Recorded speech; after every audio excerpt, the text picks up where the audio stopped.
Comme dans le jardin d'Éden où le diable est passé par la femme, par la suite par l'homme, pour faire tomber l'homme en général, faire sortir l'homme du jardin d'Éden. Vous savez, la femme dans le jardin d'Éden avait la connaissance, mais elle n'était pas affermie. Vous savez, dans l'église, prenez un peu le jardin d'Éden comme l'église. Et puis aussi comprenez que dans l'adoration en esprit, aucune adoration ne doit être faite à 99,99%.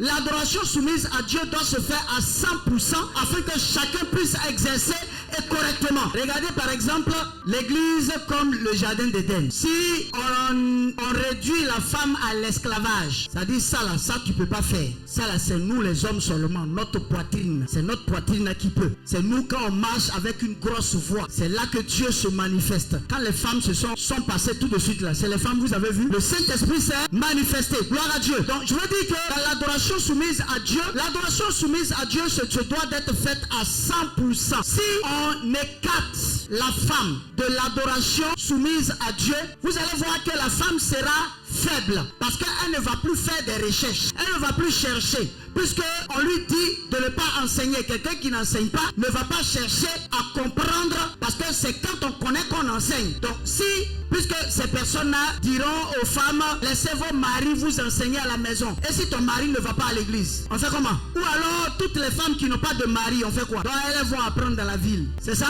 Si on interdit à la femme de pousser son adoration à 100% pour le Seigneur, vous verrez que la femme sera, ou alors serait, le maillon faible de l'église. Alors que le diable, pour pouvoir entrer dans un lieu, il passe toujours par le maillon faible.